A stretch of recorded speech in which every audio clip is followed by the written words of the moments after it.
call HALALYAM La YAHAWAH BAHASHAM YAHAWASHI BAHASHAM QADASH. Double honors unto the apostles and elders of Great Millstone that rule well and teach well, orderly and firmly through the Spirit. To the Akim, my fellow laborers, risking their lives and freedom to push His word out in truth and sincerity. To the Akim, YAHAWAH, listening and learning, being doers of the word and abiding in the faith. And to the speckled birds scattered abroad that look like the other nations but are truly Yasharallah through the Spirit, Shalom wa Barakatam. Alright, this is your fellow servant, Ariah. And I want to go into a lesson through the Spirit on the sons of God, alright, and who they are. Okay.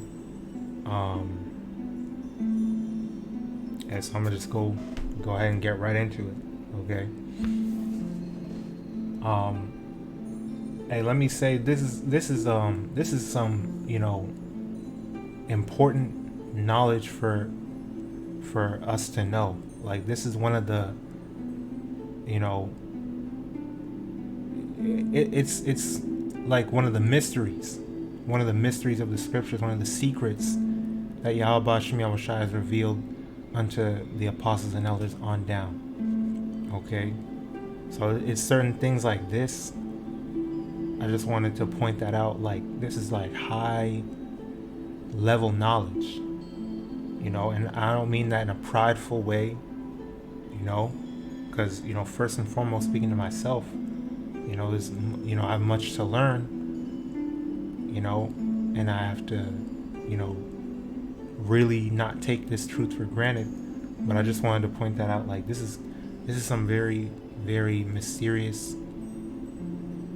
at least to the world, knowledge, high level knowledge, meat. Okay, the meat of the scriptures. Okay, and that's a big part of what sets us apart from the world, is that we understand these things. Because when you get into the sons of God, what we're going to get into, people are, obsessed with, the Nephilim and stuff like that. They obsessed with the fallen angels, and they rebelled. There was a war in heaven. They fought against YAHAWASHI, and the Lord cast out the devil and his evil angels and all that. That's all mythology. Okay, that's fables. Okay, the truth of the matter is, you come to find out the sons of God are actually the Israelites, just before they were called Israelites, before Jacob, right, was there on the scene, and before his name was changed to Israel, and he had his 12 sons. So yeah, so I'm gonna start in Genesis 6, I think. Genesis 6, verse 1. And it came to pass, when men began to multiply on the face of the earth, and daughters were born unto them, right? When men began to multiply on the face of the earth. So you understand, we understand that there's three classifications of people on earth.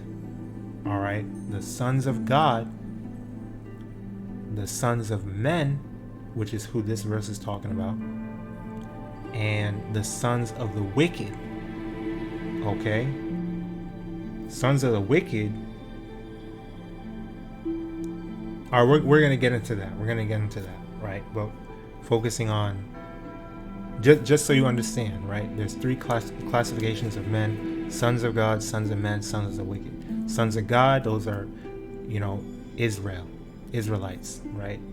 It started with Adam, the Adamites, I guess. Then to Seth, Noah, Abraham, Isaac, and Jacob. Okay, sons of men, those are the other nations. Salaki, those are the other nations, the heathens, the natural Gentiles. Okay, then the sons of the wicked, that is the Edomites today, the so-called white man, right? Israelites, so-called blacks, Hispanics, Native Americans, West Indians, and Haitians, as well as the speckled bird. Sons of men, the heathens, the other nations, Moab, Ammon, Ishmael, so on and so forth. Sons of the wicked. I did a lesson on that a while ago, going into how Cain and Esau are one and the same. That's the title of that lesson, and that's the spirit of the wicked, the evil one. Like how it says in Revelation, that old serpent, the devil. And when you go into the meaning of that word devil, it means, in Greek, it's diabolos, meaning one that aligns himself with, evil, plays the part of the devil on the earth. It's a man. Okay, not talking about the spiritual demon Satan, because just read Job chapter 2 verse 1 and down, and you see that he is the spiritual demon Satan is a son of God. Okay, the angels do not transgress or fight against YAHAWASHI. They obey his word. You just have angels on the left hand side and angels on the right hand side. Spiritual demon Satan is the angel on the left hand side. Okay, he didn't sneak his way into heaven. He didn't sneak his way to present himself among the other sons of God, the other angels. No, he's also a son of God. Okay, simple as that. But yeah, we'll get into that more. But I'm gonna start off with going into a common theme with Israel when we read this, right? So, men began to multiply on the face of the earth, and daughters were born unto them. Verse 2 in Genesis 6, that the sons of God, right? That's different from men, right? These are the sons of God. Saw the daughters of men. That's already showing you the distinction between the sons of God and the sons of men. Okay? They're two different people. These are two different groups of men. So the sons of God saw the daughters of men. The daughters of what? The sons of men. That they were fair. Right? They were beautiful. They were good looking, whatever. And they took them wives of all which they chose. So the sons of God saw that the sons of men had some good-looking daughters. They were like, let's go ahead and get some wives from these guys, from the heathen, pretty much. Verse 3, and YAHAWAH said, my spirit shall not always strive with man, for that he also is flesh. Yet his days shall be 120 years. There were giants in the earth in those days, and also after that, when the sons of God came in unto the daughters of men, and they bare children to them, the same became mighty men, which were of old, men of renown. So first, I want to focus on the common recurring theme amongst Israelite men, right, is that they keep going, they love women. Basically, they love all types of women. They go and they intermingle with heathen women. Like I believe a couple of the sons of Jacob were born from heathen women. Okay, I think it was Rachel that actually said, hey Jacob, go ahead and go in unto my handmaid and bear some children, bear more children. Okay, because I think she couldn't have any for a period of time or something. I think she had children later, but Salaki, don't quote me on that. But yes, that is true that Jacob had some of the sons, a couple of the 12 sons, right, came from heathen women. Okay, so that's something that Israelite men have always done. They go for heathen women. They don't just stick to their people. They also go and they find all types of women attractive. So let me read Deuteronomy 7:3 just to make the point. All right, here's a law that the Lord gave us. In context, it was speaking about 7 nations. Okay. Well, you can see it in verse 1, right? When the Lord thy power shall bring thee into the land whither thou goest to possess it, and hast cast out many nations before thee, the Hittites, Girgashites, Amorites, Canaanites, Perizzites, Hivites, and Jebusites, 7 nations greater and mightier than thou. Right? When we were going to conquer some lands. Right? Just to give you the context. But right, there were other times where the Lord said, you know, look, I want you to just conquer this place and destroy everything. I don't want you to save nothing. Don't take no wives, don't take no gold. Or that happened one time with what's his name? Saul, King Saul. And when he didn't obey, the Lord was displeased with him. He rejected him.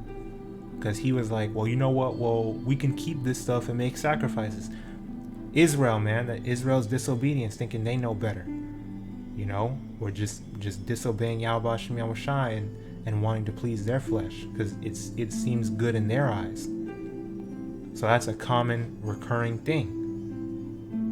Okay? And just in general, you know, Israel, you know, it's just something that Israel did. Israelite men did. So Deuteronomy 7:3, neither shalt thou make marriages with them. Thy daughter thou shalt not give unto his son, nor his daughter shalt thou take unto thy son. For they will turn away thy son from following me. Right? This is the reason why the Lord said not to do it. Right? Don't make marriages. You can't, because these heathens, these other nations are not on our level.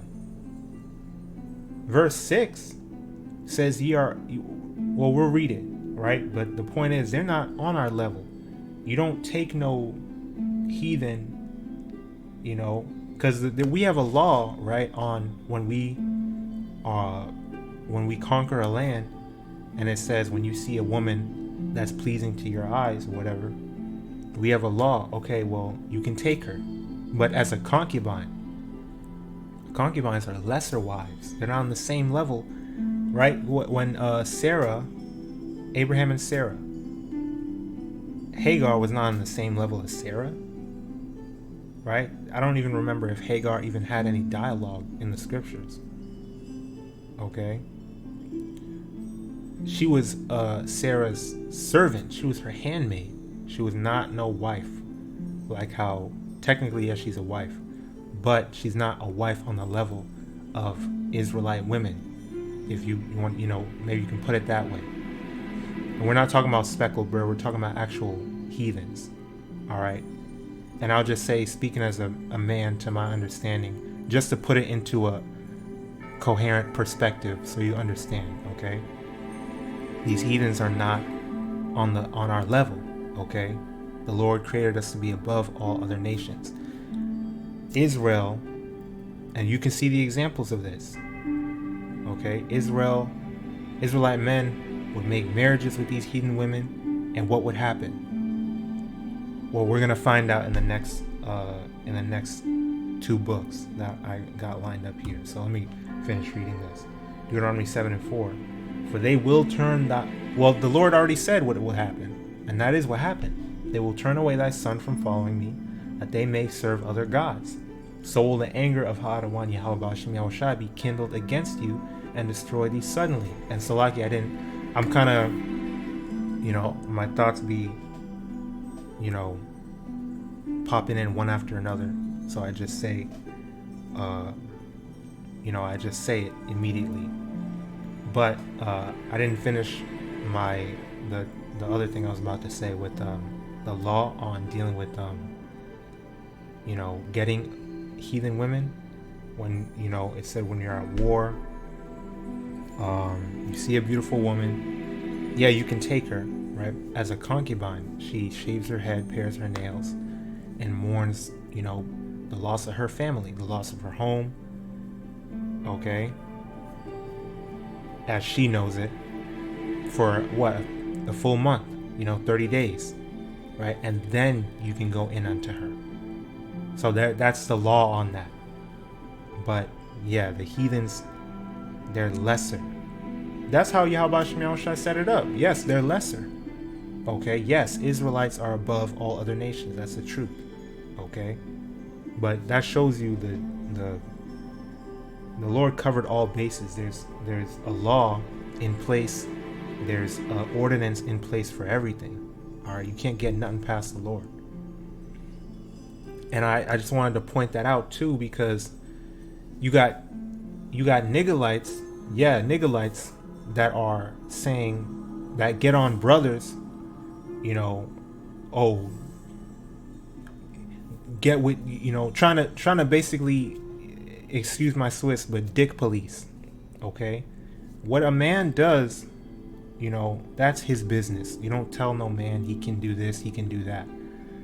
Especially in these present times where we're talking about the speckled bird. You never know who may be an Israelite.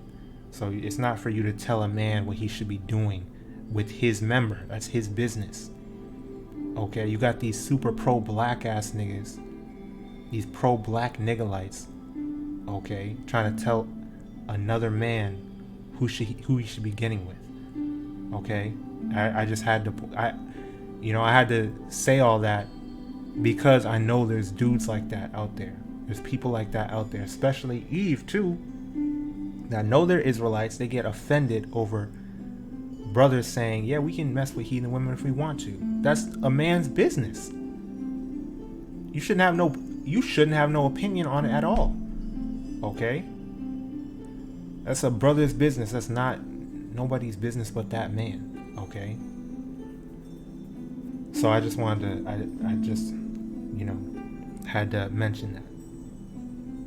So the anger will be, the anger of YAHAWAH and YAHAWASHI will be kindled against you and destroy you suddenly, right? Because your children are going to be turned away from serving YAHAWAH and YAHAWASHI if you make marriages with these heathen women. Verse 5, but thus shall ye deal with them, ye shall destroy their altars, and break down their images, and cut down their groves, and burn their graven images with fire. Don't keep nothing as no offering. Don't try to appease your woman, saying, oh well, this is her cultural thing, and no. The Lord said destroy it all. And the Lord said this, verse 6, for thou art an holy people unto YAHAWAH and YAHAWASHI thy power. YAHAWAH thy power hath chosen thee to be a special people unto himself, above all people that are upon the face of the earth. Above all people. Okay? And there's a bunch of precepts that go with that. Now we'll get into exactly what YAHAWAH and YAHAWASHI said would happen. It happened. Ezra 9:1. Now when these things were done, the princes came to me, saying, the people of Israel and the priests and the Levites have not separated themselves from the people of the lands, doing according to their abominations. Right? They have not separated themselves from the people of the lands. Meaning they're living like we're living in America, in Babylon the Great. This melting pot. Everyone's free to do what they want. Respect people's choices. Respect their religions. Okay. Because when you go into being holy, like it said in Deuteronomy 7:6, that means to be set apart, right? And really to be above. Because us being set, what sets us apart is the righteousness, the laws, statutes, and commandments of YAHAWAH and YAHAWASHI. By virtue of that, of following that righteousness, that makes us what? Perfect. That makes us good. So we're above all these other nations because they're not doing good. Right? They're not being holy. They're not keeping the dietary laws. They're worshiping idols. They're doing all types of abominable acts. Right? YAHAWAH and YAHAWASHI chose Israel to be that special people that's above all else. Everyone else. So here in this example, we're doing the opposite of that. We have not separated ourselves from the people of the lands, doing according to their abominations. Even of the Canaanites, the Hittites, the Perizzites, the Jebusites, the Ammonites, the Moabites, the Egyptians, and the Amorites. For they have taken, verse 2, for they have taken of their daughters for themselves and for their sons, so that the holy seed have mingled themselves with the people of those lands. Yea, the hand of the princes and rulers hath been chief in this trespass. And that's so plain. You gotta love how it said the holy seed, because that's no joke. The holy seed has mingled with people of those lands, the people that are committing abominations. Okay, they have not separated themselves from them. They're intermingling with them. And what happened? They're getting influenced. They're going off. Well, Nehemiah 13 puts it into a good perspective as well. Okay, Nehemiah 13:23. In those days also saw I Jews that had married wives of Ashdod, of Ammon, and of Moab, and their children spake half in the speech of Ashdod, and could not speak in the Jews' language. They couldn't speak Hebrew, but according to the language of each people. See, that's the problem. That's a problem. Why is it that our children can't speak their native language? Okay, and you know how, look at how mothers are in these days, in this present time. Okay, they have the biggest influence over their children. So what do you think was happening back then, right? These women, these heathen women, were completely destroying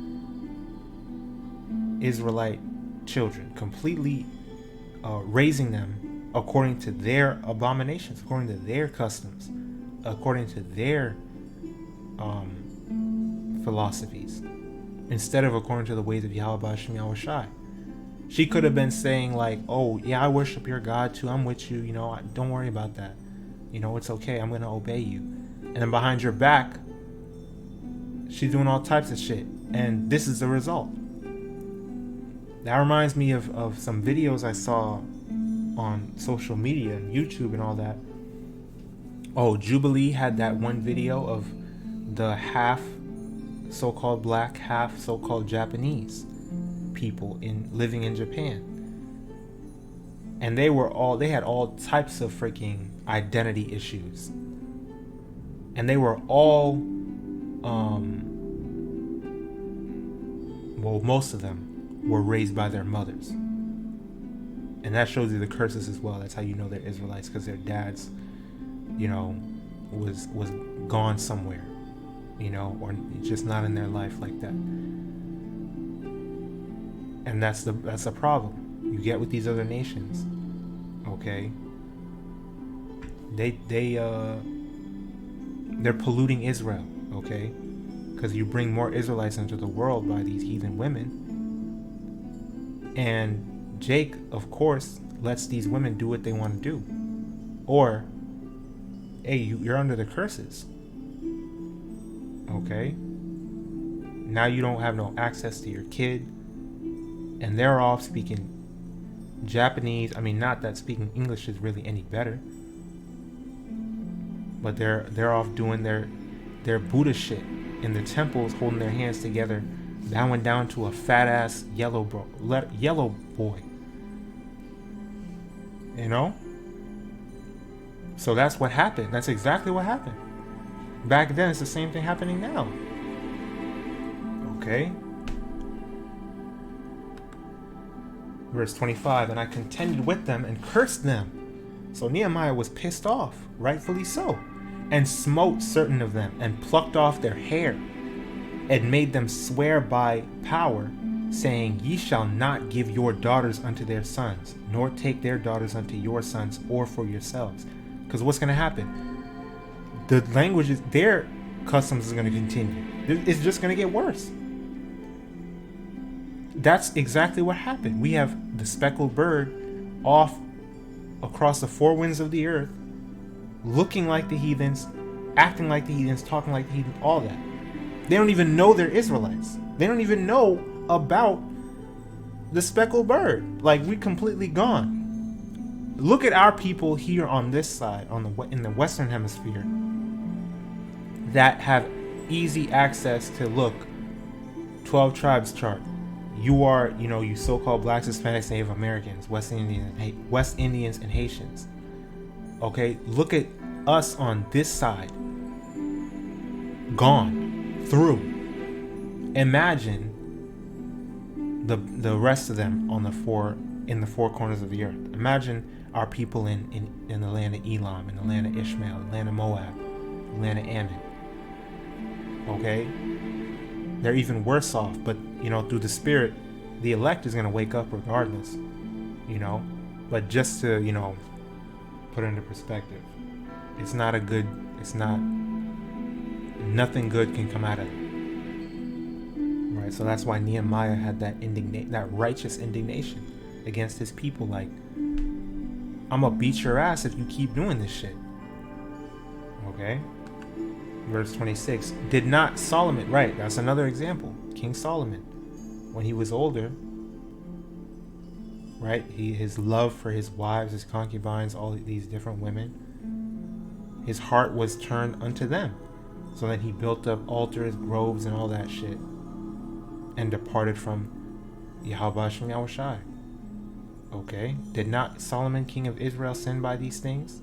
Yet among many nations was there no king like him, who was beloved of his power, and power made him king over all Israel. So even the great King Solomon, yes, the wisest king in the world, in existence, right? 40 years of peace in Israel. And even he, nevertheless, even him did outlandish women cause to sin. Shall we then hearken unto you to do all this great evil, to transgress against our power in marrying strange wives? Okay. So I had to go into that just to show the same thing, right? The same thing that our people did throughout history, even all the way back in Genesis chapter 6, towards our beginning. We were doing that too. That's how you know these sons of God, that's talking about the Israelites. Okay? So I'll go ahead and close these out.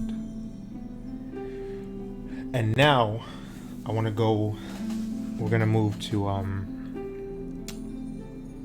the giants, right? The word giant. Nephilim, right? Now that's not, I did a lesson a little bit ago, briefly going into giants, right? Giants is not literal. Okay, but now we're going to see over here how that ties in more into the sons of God, okay? So it literally just tells you here two things, right? Genesis 4 and 6. There were giants in the earth in those days. And also after that, when the sons of God came in unto the daughters of men, and they bare children to them, the same became mighty men, which were of old, men of renown. So, firstly, it tells you the giants, said giants, are descendants of the sons of God. And number two, it tells you what giants are. Mighty men, which were of old, men of renown. It's not talking about 50-foot people. It's not talking about, titans, It's not talking about huge ass fallen angels that had sex with human women. Okay, that's completely false. I really don't know how they even got that. So over here in the Blue Letter Bible, we have Strong's H 5303.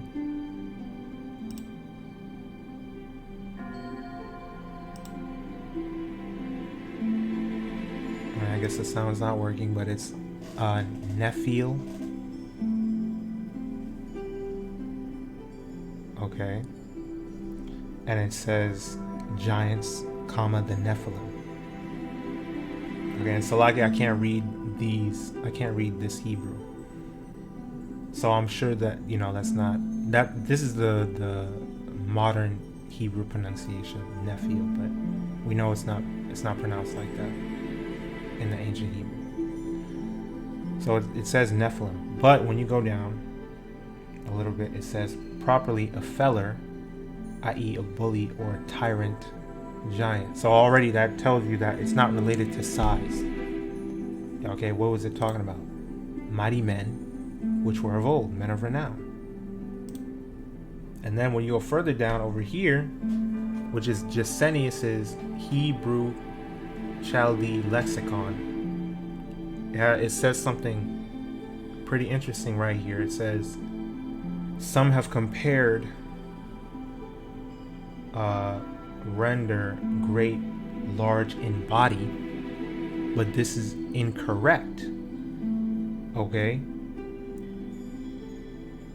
For it means excellent, noble, skillful. I prefer with the Hebrew interpreters falling on attacking, so that is of intransitive signification. Okay?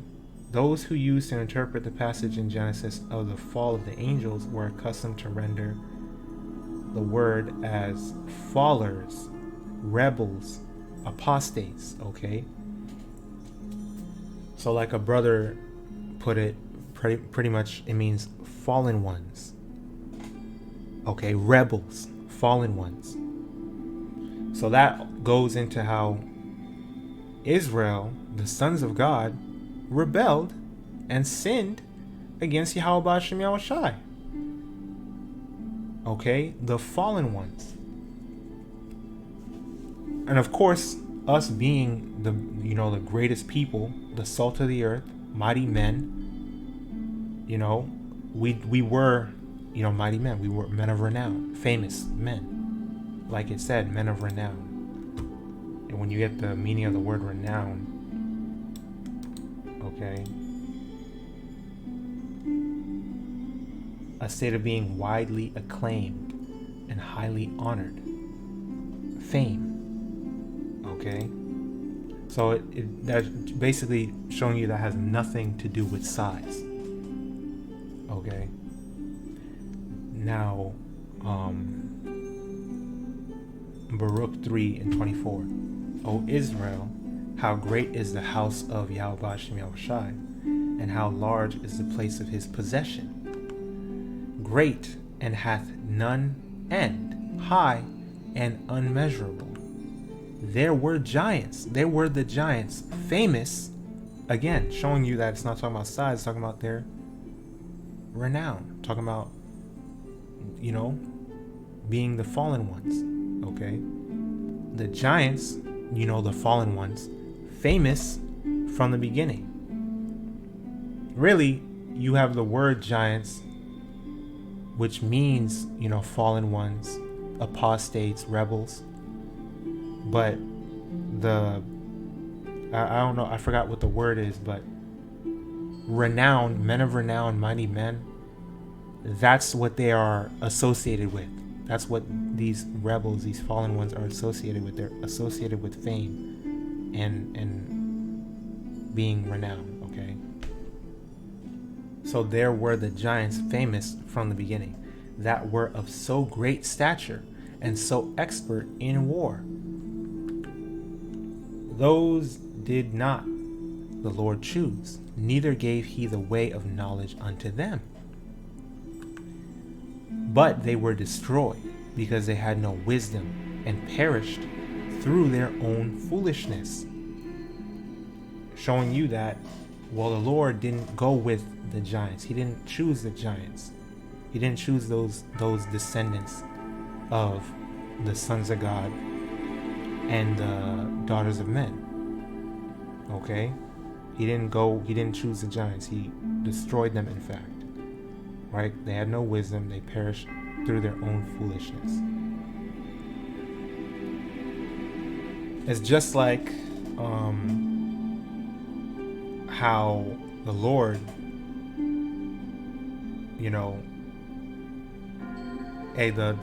the spirit of righteousness, the spirit of the sons of God, after it would have went with Abel, right? going to the account of Cain and Abel. That spirit, that righteous, because the Lord was pleased with Abel's sacrifice and was displeased with Cain's. And then Cain, being the wicked one that he is, he slew his brother Abel out of what? Envy? Bitterness? Because his sacrifice was BS, quite frankly. Okay? So he slew his brother Abel. So it would have went with Abel, but instead it went with Adam's other son, Seth. And Cain was marked, right? He was casted out as a vagabond, as just some wicked dude. That was his punishment. Okay, those are the sons of the wicked, and we're gonna get into that more too. YAHAWADAH. So just like that, right? Instead of going with the giants, the Lord said, "No, I'm gonna go with, the sons of God, and it's gonna go down the line to Israel, from Noah, Shem. He had Shem, Ham, and Japheth. He didn't go with Ham and Japheth. He went with Shem. Right? Hey, even back to Noah, the whole world, right? He chose Noah out of the whole world. And then out of the 3 sons, out of everyone else, he chose Shem. Out of everybody else, he chose Abraham, then Isaac, then Jacob. Okay? And out of all the 12 tribes, he chose Judah to be the head, which YAHAWASHI sprang out of. So it's all according to the will of YAHAWASHI. He chooses, how everything plays out. It's all according to his will. He's doing his pleasure. All right? And it's fulfilling a great purpose, and it will be revealed in due season. Well, these things have been revealed, but in general, whatever YAHAWASHI ordains, it's all being fulfilled in due season when he deems is the correct time. Okay? Like it says in Sirach 39 or 37. I believe it's 39. Matter of fact, I'll just get it real quick.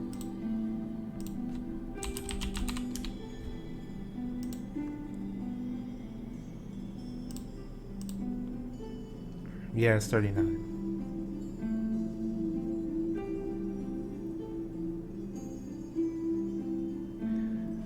Sirach 39:16. All the works of Ha'adawan YAHAWASHI are exceeding good, and whatsoever he commandeth shall be accomplished in due season. Okay?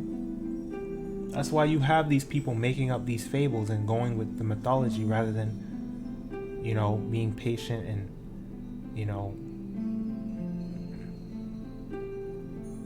praying that the Spirit gives them understanding. They want to go off and do their own thing. Because brothers read things and they're like, man, I do not understand what this is. Like, what is this talking about? Okay, what you're supposed to do is humble yourself, pray that the Lord gives you the spirit of understanding, allows you to find out, seek out the knowledge of, like it says, like the scriptures say, the knowledge of all the ancient, right? And what the Lord do, even now in this present time, the Lord's dealing with a particular subset of people in the world. The elect, right? The Lord's we're part of that number. And those are the ones that he's revealed all these secrets unto. Through the Spirit that's why I said that at the beginning. Like, this is high level knowledge. This is very important that we understand this, because this is ours. This is our history. Okay? This is talking about us. It's important to know that, not only for those reasons, but also, so you don't get deceived out here. So when people talk about, this is the Nephilim and fallen angels, that's bullshit. That's how these people don't got the truth. Okay?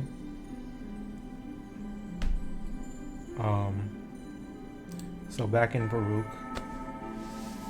So the giants, they were destroyed. Those descendants of the sons of God and the daughters of men destroyed. Alright, but instead the Lord went down the line to Abraham, Isaac, and Jacob.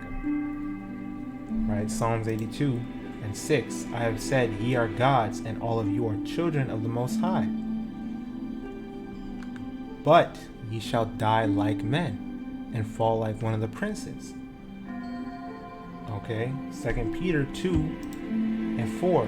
For if YAHAWASHI spared not the angels that sinned, but cast them down to hell, and delivered them into chains of darkness, to be reserved unto judgment, right? Going into how YAHAWASHI knows how to deliver the righteous out of destruction and destroy the wicked in that same destruction. Okay? Them angels that sinned, the sons of God, that's talking about Israel. It's talking about Israelites. Right? Because remember, the whole world in the time of Noah, that's the whole world, man. He destroyed the whole world. You know? Other, Adamites, other sons of God included. And he only chose Noah, his 3 sons, and their wives.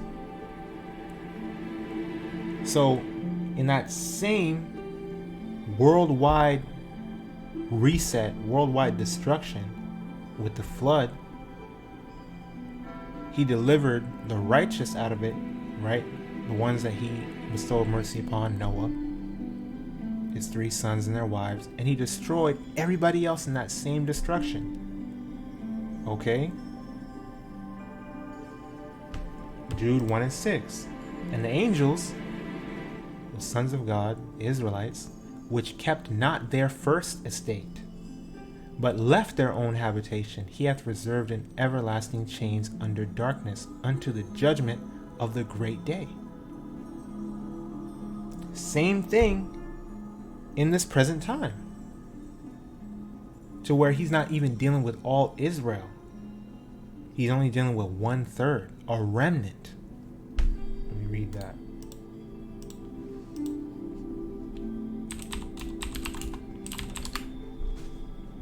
Romans 11:5.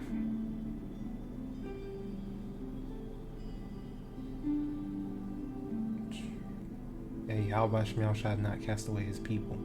Romans 11:5. Even so then, at this present time, also there is a remnant according to the election of grace. Okay?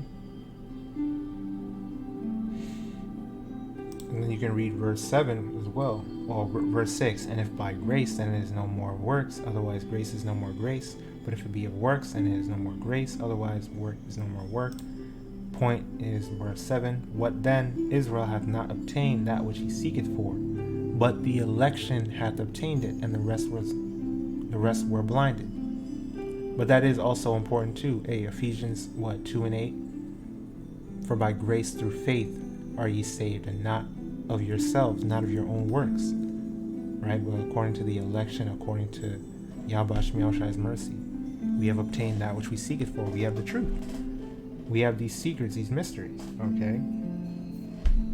So that's what these are those angels that sinned.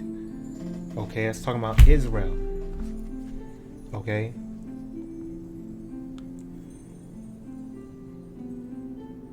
So what happened was, we went off, we sinned against YAHAWASHI, which is also another recurring theme.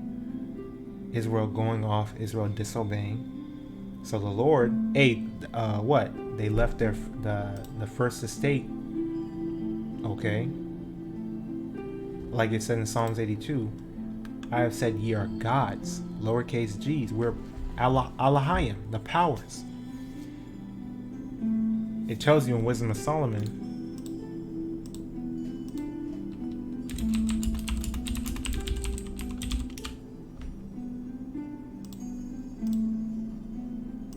Wisdom of Solomon 2:23, for YAHAWASHI created man to be immortal, and made him to be an image of his own eternity.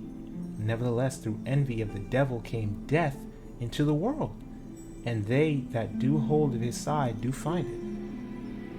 That reminds me of what I just said of Cain being envious. Cain being envious of his brother Abel. That also makes me think about Eve being beguiled by the serpent, which we know the serpent was not a literal snake. It was a man coming to Eve with his wicked philosophy, saying, you know, go ahead and disobey YAHAWASHI. You're not going to die, you know. It wasn't talking about fruit, okay? It's talking about a man, and it's talking about, you know, hey, sinning. Other vain, heathen ways, heathen customs, these wicked philosophies, you know, which that's another mystery. That's another thing that's like allegorical. You can't just read it at face value and think you got the understanding. All right, it's another thing that, you know, we have to be thankful for, that YAHAWASHI revealed the true understanding of these things to us. That it's not just what you read and that's it. No, it's a deeper understanding to it. So we were made to be immortal. Okay? We are gods. And all you are children of the Most High. Right? But ye shall die like men and fall like one of the princes. So now we're in these chains of darkness. Okay? It's our punishment being in this mortal flesh and hellish conditions for sinning against YAHAWASHI. Okay. It's crazy. It's crazy how once you like get the true breakdown, now it feels so plain. Like it's like the scriptures is actually saying certain things like damn near verbatim, you know, that you didn't even see before. So now we understand, you know, the giants. We understand the sons of God. We understand the angels that sinned in chains of darkness. It's talking about the sons of God, which are the Israelites. Okay, we understand that there's 3 classifications of men, as the scriptures made clear. Okay. We understand that the Lord is dealing with an elect remnant. That's also another recurring theme, right? Even so, in this present time, there's also a remnant according to the election of grace. That's talking about the 1/3 elect. Okay, here on this side in Babylon, 1/3 of YAHAWASHI's people are going to be saved, while 2 parts are going to be cut off and die. The majority of our people are going to be put to death on this side. Okay.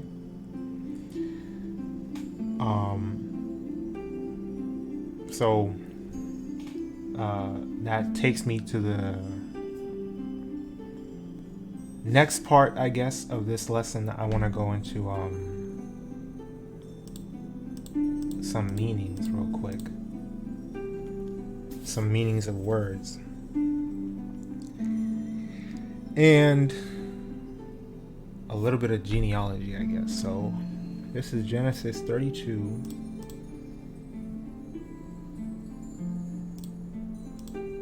Genesis 32, verse 28.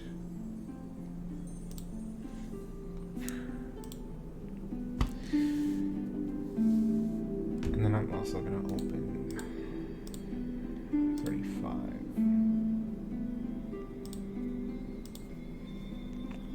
Verse 10. Okay. So I think we're going to get that in the blue letter. Okay, Genesis 32 and 28, and he said, Thy name shall be called no more Jacob, but Israel, for as a prince hast thou power with YAHAWASHI, with God, and with men, and hast prevailed. So, getting that in the blue letter. We need let's just do this 32 and verse 28. Alright, so Salakia, BAHASHAM, bear with me. There's a long lesson. Well, hey, we gonna get understanding. Alright, we gonna understand what these words mean and all that. Hey, well, look at this. So, right here, it says, as a prince hast thou power, with power. But when you look at this word, power, here, it says Elohim. And we know the ancient Hebrew way of saying that is YAHAWAH, which I said earlier. Okay? That's what it was saying in Psalms 82. I've said, ye are gods. We are powers, right? YAHAWAH means the powers, which is the ancient Hebrew version of Elohim. Okay? Because Elohim, that's plural. So I'll open that.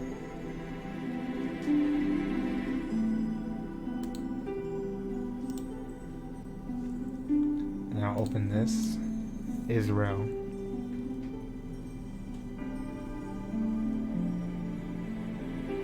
And then Jacob's name, I want to open that as well.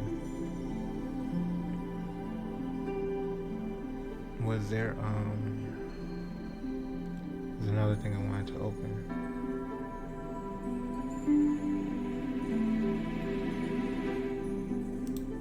Oops, I want next chapter. I want chapter 35 and 10. There's another Strong's I'm looking for.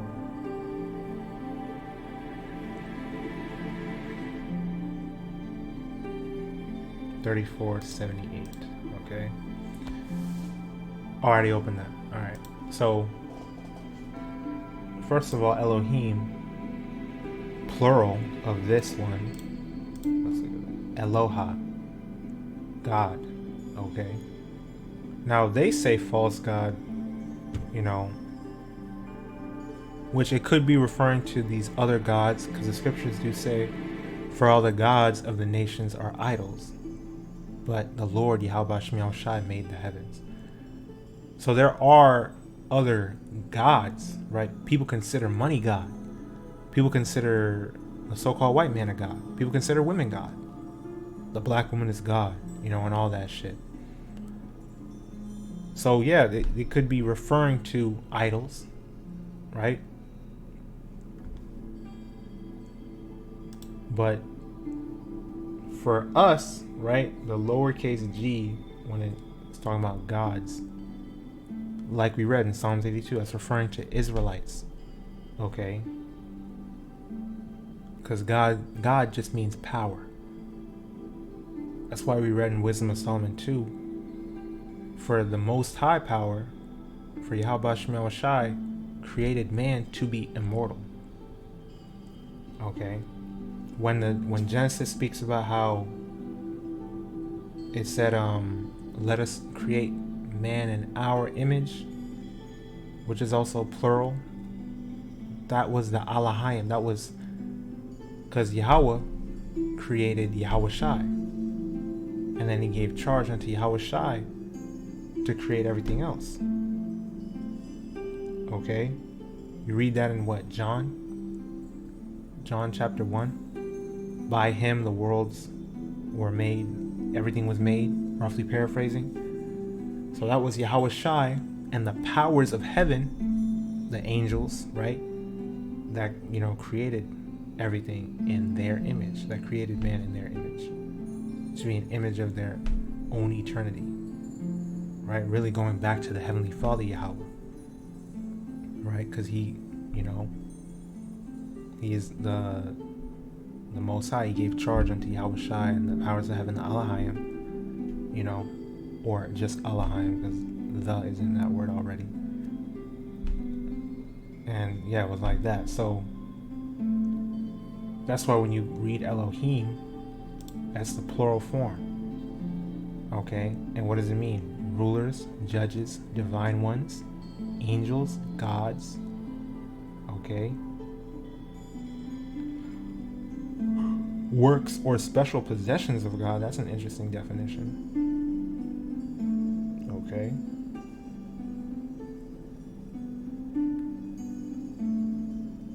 So yeah, the plural It's plural. All right. Another word, I remember, I think it was Apostle Ariamlog. He said magistrates. Okay.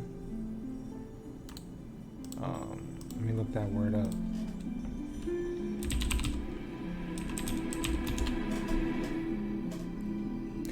A judge or justice of a local or inferior court, a justice of the peace. Okay, judge in a court having jurisdiction over the trial of misdemeanors and preliminary hearings involving felonies. Magistracy.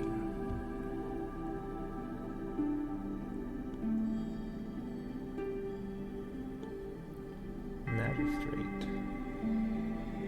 Administrator of the law. Okay, so lowercase g's. All right. We're not on the level of the Most High Power. We're on the level of YAHAWASHI. But we are powers, right? We are rulers and judges. It said in Corinthians, know ye not that the saints shall judge the world? You know, the saints shall judge angels. Okay? Because we are gods in our own right. All right? That's what Psalms 82 is talking about. Right, but we are in everlasting chains of darkness right now because of our iniquities. All right, that's why we are not. We're dying like men. We're dying like one of the princes. Okay. So there's that, and then Israel, which is in the ancient Hebrew it's Yasharallah, and the modern they say Yisrael. But it's Yashar Allah. And that's three words in one word. Yah, meaning he. Shar, meaning prince. Allah, meaning God, meaning power. Okay? So yeah, it's H3478. So that's how we know the blue letter goes off. That's wrong. When you read Genesis 32 and 28, it tells you the meaning of the name in the verse. Thy name shall be called no more Jacob, but Israel, Yashar Allah. For as a prince hast thou power with God and with men, and hast prevailed. After what? Jacob wrestled that angel, which is a power. An angel is a power. So as a prince hast thou power with God, with power, and with men, and has prevailed. Okay? So he prince power, or he is a prince with power. Okay?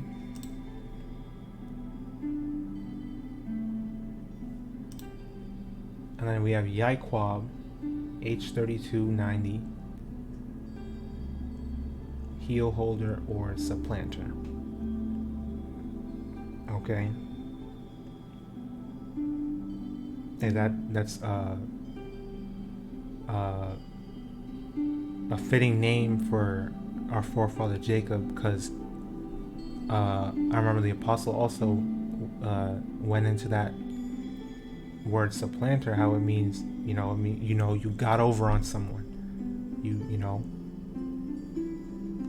Well, let's look that up, actually. Now, Esau Edom will talk about Jacob like he deceived somebody, like he stole the birthright from Esau, but Jacob was just being smart. Okay, he supplanted Esau.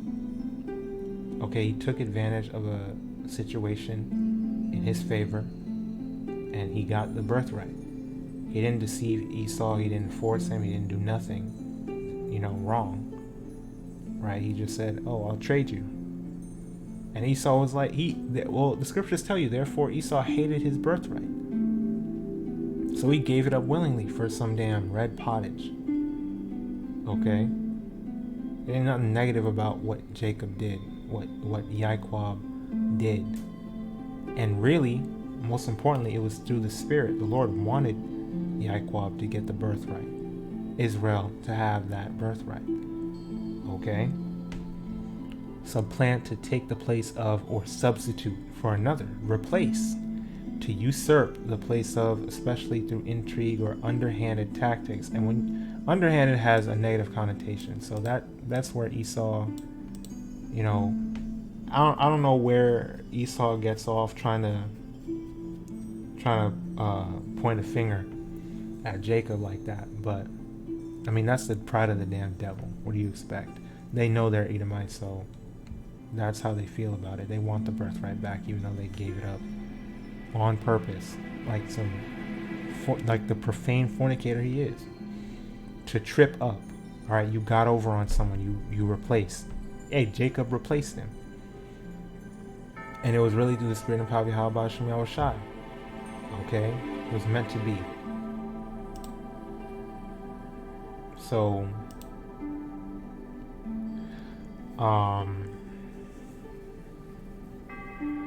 so we read that. We read Yasharallah. It means he, prince, power. I think, where is it? Somewhere here.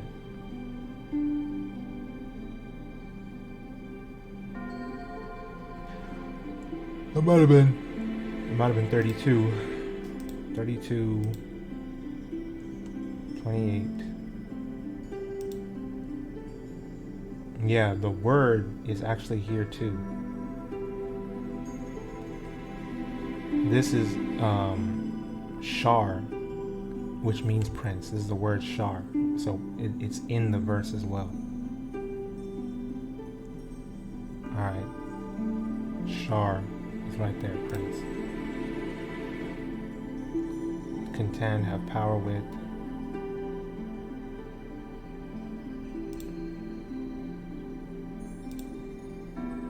Power. Okay.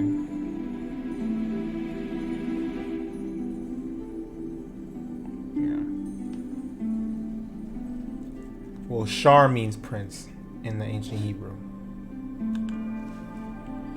But you see how the blue letter does its thing. It's, the YAHAWAH for the apostles and elders on down, because but and then I think I already looked at H430. Yeah, H430 is HALALYAM. Okay, then I want to get Genesis 4.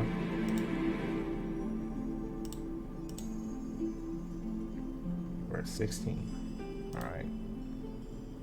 This is going into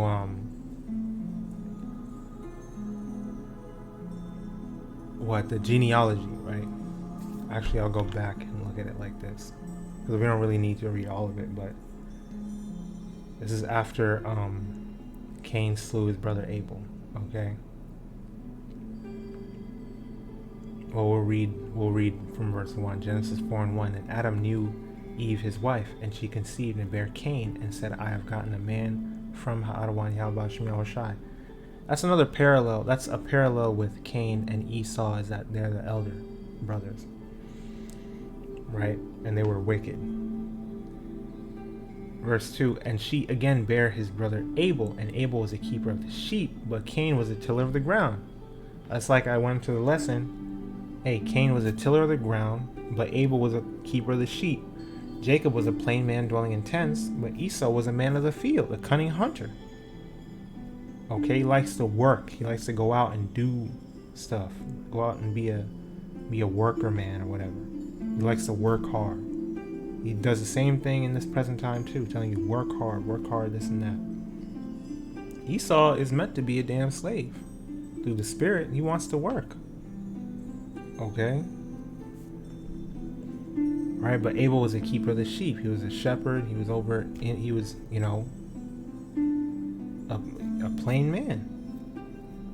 Dealing with the animals. Because, Jake loves animals. Okay? So, verse 3, and in process of time it came to pass that Cain brought of the fruit of the ground an offering unto HaAdawan YAHAWASHI. And Abel he also brought of the firstlings of his flock, and of the fat thereof, and HALALYAM and YAHAWASHI had respect unto Abel and to his offering. Right, so Cain brought some fruit. Alright, but Abel brought the firstlings of his flock and of the fat thereof. So Cain brought this BS offering, and then he got mad. Verse 5, but unto Cain and to his offering he had not respect, and Cain was very wroth, and his countenance fell. And HALALYAM and YAHAWASHI said unto Cain, why art thou wroth, and why is thy countenance fallen? If thou doest well, shalt thou not be accepted? And if thou doest not well, sin lieth at the door, and unto thee shall be his desire, and thou shalt rule over him. And Cain talked with Abel his brother, and it came to pass, when they were in the field, that Cain rose up against Abel his brother and slew him. Okay. And HALALYAM and YAHAWASHI said unto Cain, where is Abel thy brother? And he said, I know not. Am I my brother's keeper? That's the spirit. That's the wicked, bro. To say that to the Lord after you just murdered your brother. He has this attitude like, am I my brother's keeper? Like, I don't know. Okay. Am I my brother's babysitter? What does that got to do with me? Lying and being a damn little demon. That's crazy. So he punished Cain. And now down to verse 16. And Cain went out from the presence of HALALYAM and dwelt in the land of Nod on the east of Eden. And Cain knew his wife, and she conceived. And that also shows you that there was plenty of other people. It wasn't just Adam and Eve. Okay, there was plenty of other people, because he went to the land of Nod on the east of the garden. Okay, the Garden of Eden. And Cain knew his wife, and she conceived and bare Enoch, and he builded a city and called the name of the city after the name of his son Enoch. So it goes into the genealogy of the sons of the wicked. Okay? Cain's descendants. And then when you look at verse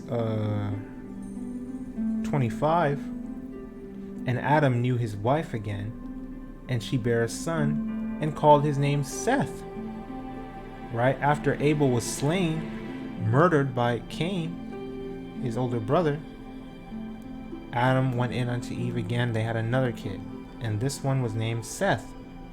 For power, said she, hath appointed me another seed instead of Abel, whom Cain slew.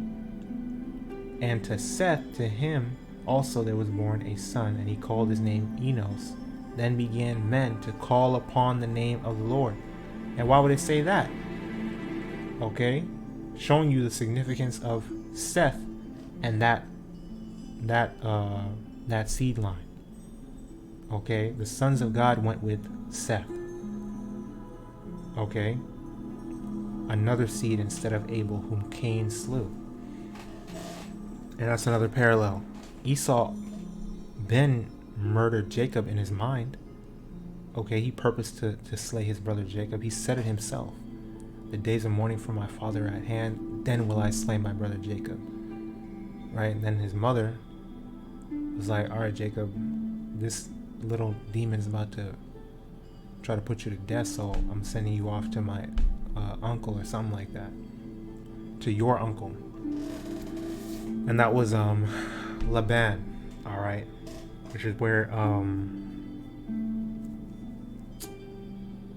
Jacob got his wives from, his two wives, Rachel and Leah. So we see that. We see the genealogy of Cain. We see the wickedness of Cain. All right, the sons of the wicked. We see the sons of God.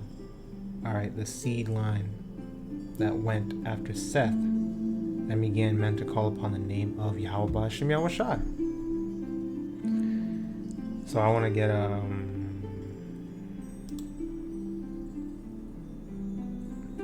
oh yeah, chapter 5, right? It also goes into it. Verse 1. This is the book of the generations of Adam in the day that power created man, in the likeness of power created he him.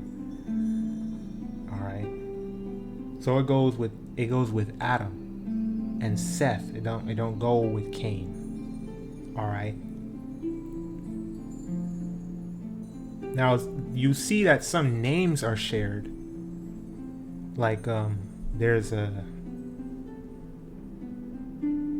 Canaan sounds similar.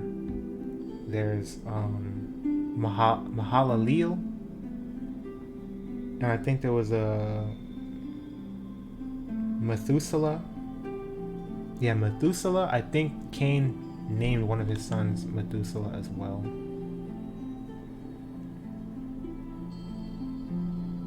Or Methuselah. Okay, it sounds similar, but it's not the same. There's Lamech. There was another Lamech in Methuselah begat Lamech. Alright. In the sons of God seed line. But that's a different Lamech. So that's something that our people always have done. We have shared names. Alright, throughout our generations. There's an Enoch here. And Cain, it said what? Cain builded a city, and he named the city after his son Enoch. Right? But that's not the Enoch that walked with God. Okay? The Enoch that was from the seed line of Seth is the one that walked with God after he begat Methuselah 300 years and begat sons and daughters. So don't let that trip you up, because that tripped me up when I was first reading.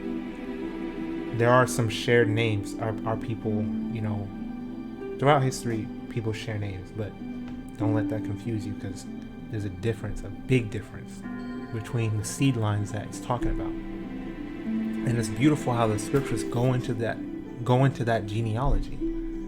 Okay? So you don't get confused. Ultimately, it's all there. You just have to read carefully, and pray that the Lord opens up your understanding and you're able to receive it all. Okay? And then from Lamech, right, another Lamech. Again, this is not the Lamech that was talking like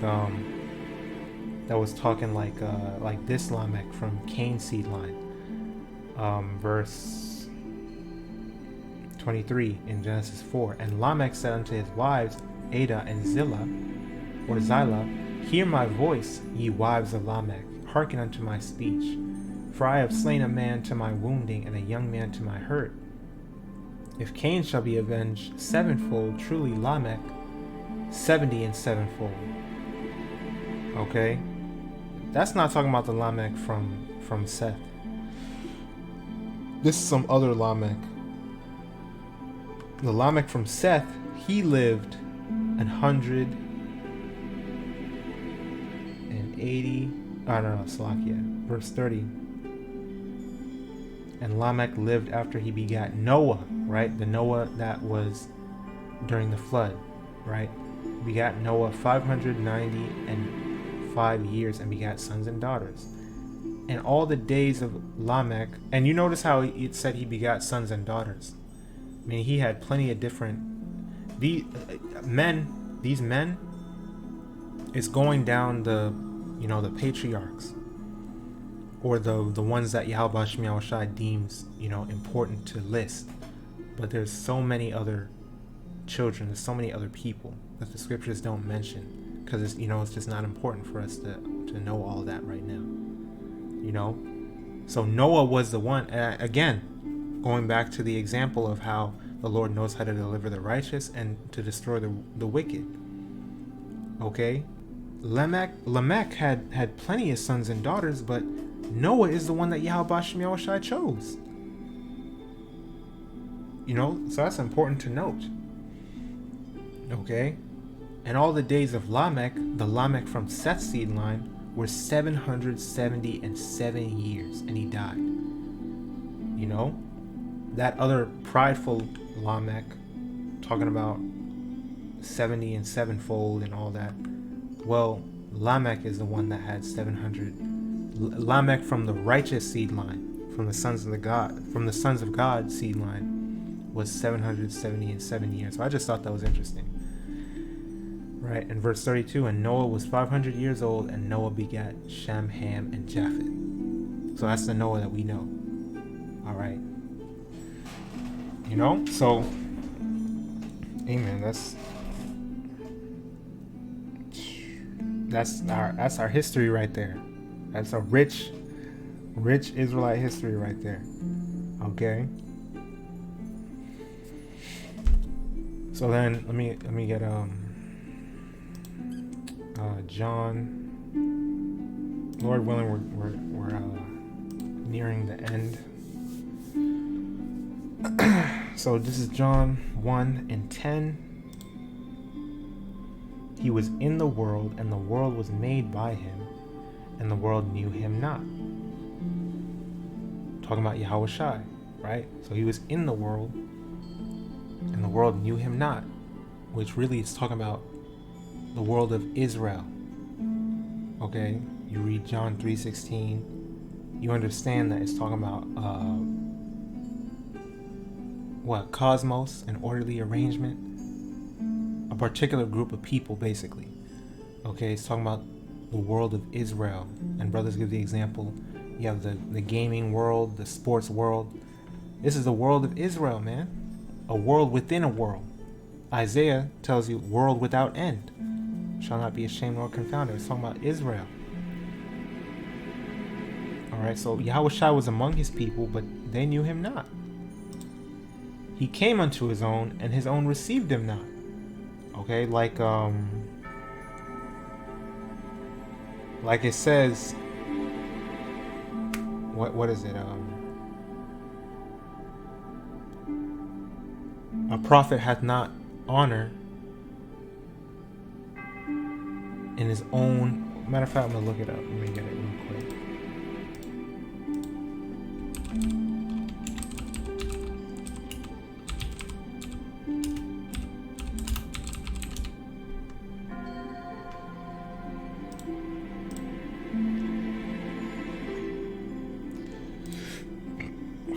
John 4:44.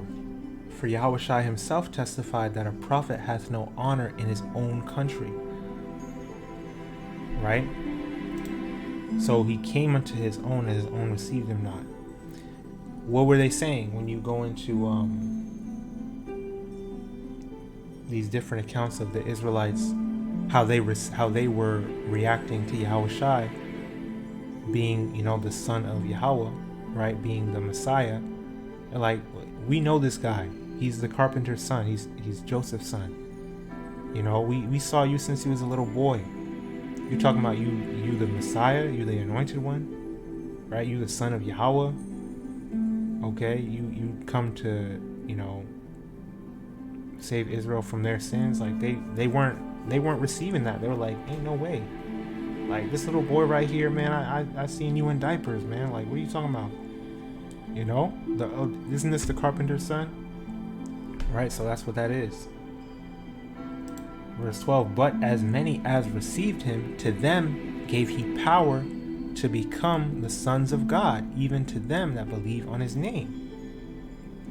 Now, the ones that do receive him, like how we read in Romans 11, verse 7, right? The election hath obtained it, but the rest were blinded. That relates even to this present time, how the majority of our people are not going to receive this word. They're looking at us like, you're just some niggas on the streets. What are y'all talking about? Your parents don't respect you. Your siblings don't respect you. Okay, your woman might not respect you. Your own kids might not respect you. So they're like, Dad, what are you talking about? We're Israelites. Like, they're not going to receive it. Right? But the ones that do, right? The ones that are reactivated, as Apostle Tahar says, unto their heritage, unto who they really are, to them gave he power to become the sons of God, even to them that believe on his name. All right. To be brought back to that high estate, right? To be loosed from these damn chains of darkness. Okay, to become perfect. Be therefore perfect as your Father in heaven is perfect. Okay? The kingdom of heaven starting within us. And I want to get Philippians.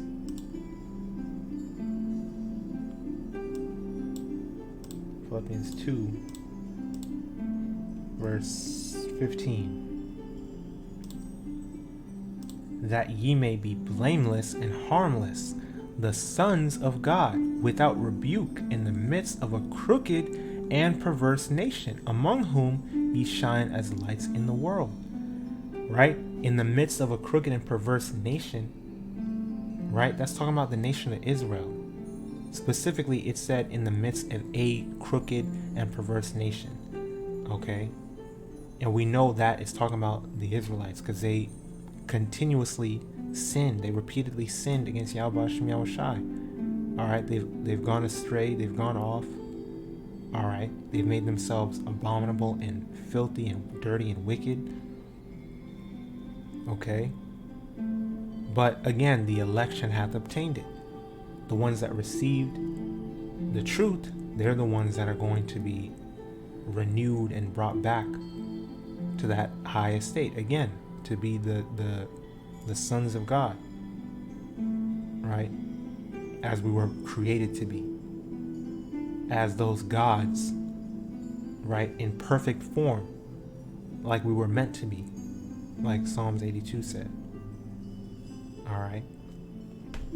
Hey, Yahushua even quoted that verse, like, as isn't it written, right, that we are gods, right? Ye are gods, among whom ye shine as lights in the world, in the midst of this crooked and perverse nation of Israel. Brothers always talk about that, how our people are adverse to the light. You know, we're so used to being just niggas and spicks and wetbacks and all that in America, you know, just a downtrodden, horrible looking, wicked people, that when this truth is put in our face, when this truth is out here on the highways and hedges, you know, that's like a light switch being flicked on. What are the roaches going to do? They're going to scatter. Or when you wake up and the light is shining through the window, all right, your eyes adjusted to the darkness and you want to go to sleep. When that light switch cut on, you squint and you all mad and like, damn man, cut the damn light off, I want to go back to sleep. That's exactly how it is now. I think what is it? The sons of God in Philippians.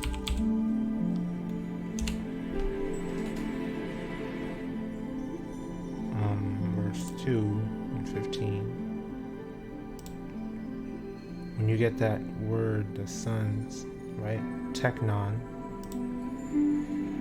G5043. Technon. Child, a male child, a son. When you go over here to number 4, metaphor, right? Children of God in the Old Testament, of the people of Israel, as especially dear to the Most High. And it's so damn, they think they're slick, but they want to put the people of Israel in quotations as if it's not really true. Like, it is. It ain't nothing to quote. Okay, there's nothing metaphorical about that. That's a fact. This is what it is. Okay, the people of Israel as especially dear to the Most High. We're talking about a bloodline, a seed line of people. We're not talking about spiritual Israel. There's no such thing as spiritual Israel. Okay, but that's why we say, hey, the blue letter goes off sometimes. You have to make sure you're chewing the meat, spitting out the bones. In the New Testament, in Paul's writings, all who are led by the Spirit of God and thus closely related to God, which can only be Israelites. Okay, they think they're slick. Okay, but they're not. All right, the truth is out. All right, ain't nothing you can do to cover it up. But this is it's an interesting definition. It's a good read. Okay, and then let me see, Deuteronomy.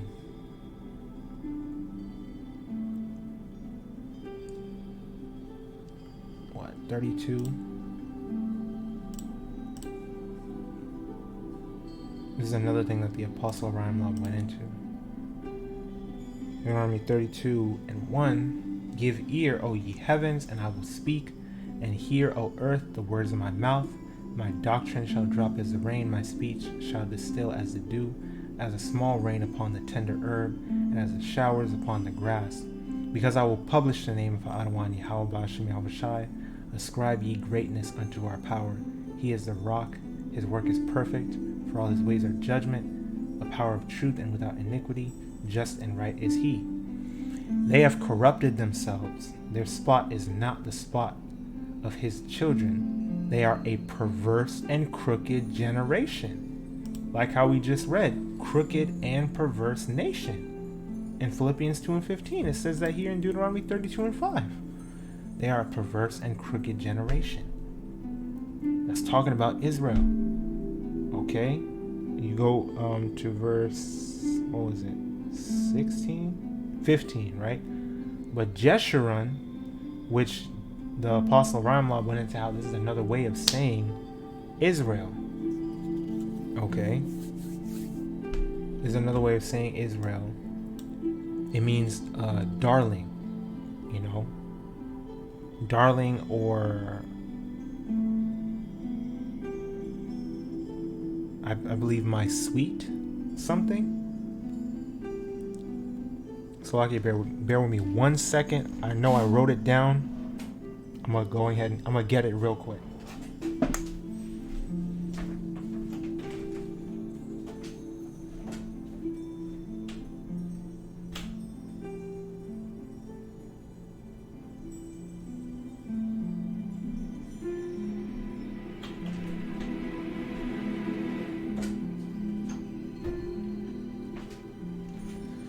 Alright, so it's right here, Deuteronomy 32:15. Darling, or the first. Okay, the first. Okay, that's what Jeshurun means. Okay, that's what Jeshurun is referring to. The first, or darling. Okay. Let me see something real quick.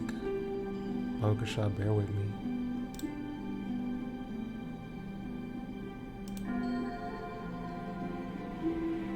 Oh, I opened it up in God Rules. Okay, GodRules.net.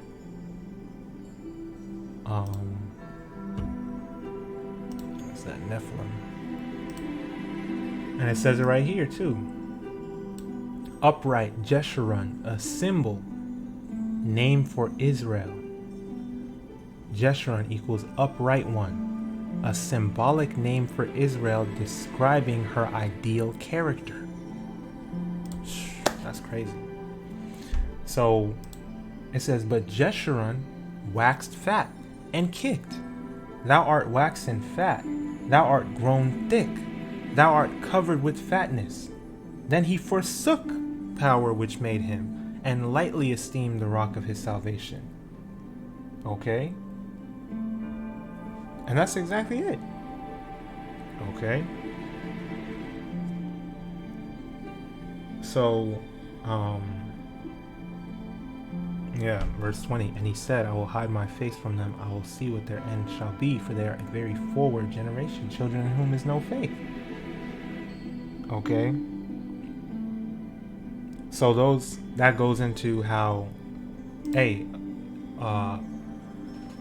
the sons of God, right, in this present time, the Lord has always been dealing with a remnant. You look at how he, from the same, matter of fact, the scriptures put it better than I can.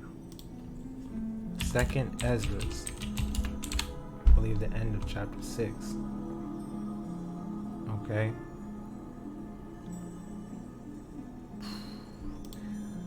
Second Ezra 6:54. And after these, Adam also, whom thou madest Lord of all thy creatures, of him come we all, and the people also whom thou hast chosen. Clearly a distinction, right? So we all come from Adam, okay? Because what? Noah from the seed line of Adam, Seth, on down, had Shem, Ham, and Japheth. The whole world was destroyed by the flood. Noah, Shem, Ham, and Japheth and their wives are the only ones that lived. So by virtue of that, we all come from the seed line of Adam, right? That's how we all come from Adam. I did a lesson on that a long time ago too. How we all come from Adam and Eve and blah blah blah. Not because we're unified, not because the Lord made us all equal, but because literally it happened as a result of the flood. Okay? And then you got the descendants of Shem, Ham, and Japheth. But clearly there's a distinction, like how it just said. And the people also whom thou hast chosen. And that people is the sons of God, the Israelites. Okay? So that's just another way, we all come from Adam, we all bleed red. We're all members of one race, the human race. This is all deception, okay? These little phrases, these little ways of manipulating the truth to make it seem like it's something that it's not. But when you have true understanding,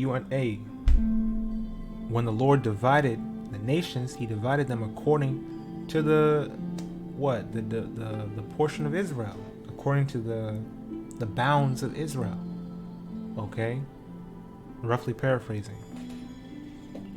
And the people also, thou hast chosen. Verse 55. All this have I spoken before thee, O Lord, because thou madest the world for our sakes. Okay? As for the other people which also come of Adam, thou hast said that they are nothing, but be like unto spittle, and as liken the abundance of them unto a drop that falleth from a vessel. And now, O Lord, behold, these heathen, which have ever been reputed as nothing, have begun to be lords over us and to devour us. But we, thy people, whom thou hast called thy firstborn, Salakia, thy only begotten, and thy fervent lover, are given into their hands. If the world now be made for our sakes, why do we not possess an inheritance with the world? How long shall this endure? So Ezra was asking that question, like, we all come from Adam, but the ones that you chose is Israel, and the world was made for our sakes. Okay? Meanwhile, these heathen, and we're getting punished for our iniquities. Meanwhile, these heathens are doing whatever it is they want to do. They don't fear you, right? You'll not find your name anywhere but in Israel. And yet they're above us. How long shall this endure? Well,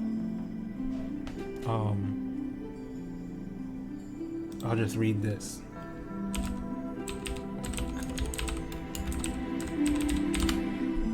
Okay, because this is the condition of the battle. That's what we got to deal with.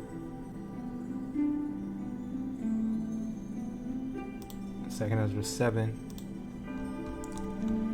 and 56.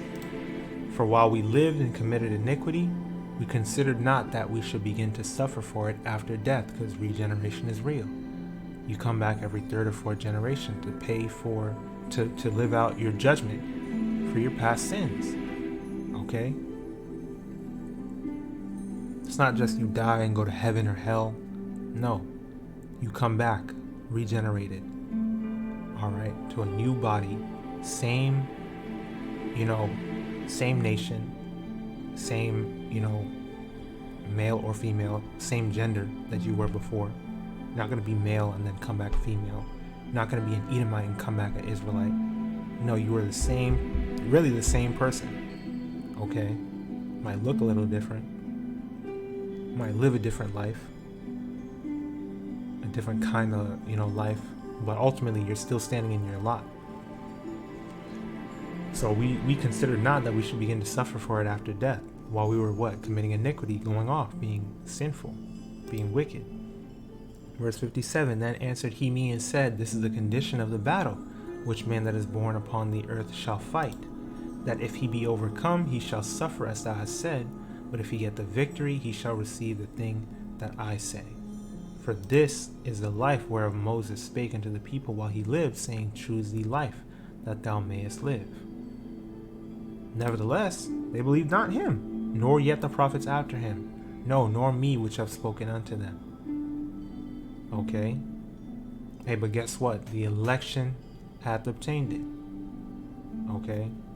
In the midst of a crooked and perverse generation, a crooked and perverse nation, hey, the elect is shining, okay, as lights, the lights of the world, set on a hill that cannot be hid. So, all right, so those are the sons of God, right? Even to this present time, that's who that's talking about. This is who we are. Lord's will, we're a part of that number. Okay? So that's it on that lesson. I pray this was edifying, exhorting, and uplifting through the spirit and power of BAHASHAM YAHAWASHI. So YAHAWAH, BAHASHAM YAHAWASHI, YAHAWAH and QADASH was bestowed upon me to bring out this lesson and push forth this word. Keep pushing, keep praying, keep fasting, keep enduring, keep striving for the truth unto death, and YAHAWAH BAHASHAM YAHAWASHI shall fight for thee, and keep abiding in the faith. DTA, abad babal, Kwam Yasharala, stay strong, we're almost home. Shalom, Wambarakyam, Lahabachariam, meaning peace and blessings to the elect. YAHAWAH BAHASHAM YAHAWASHI, that we may be a part of that number. And blessings, honor, glory, and power be unto YAHAWAH, YAHAWASHI, Tamiyad, Walai, Walamyam, always and forever. Alright, Shalom.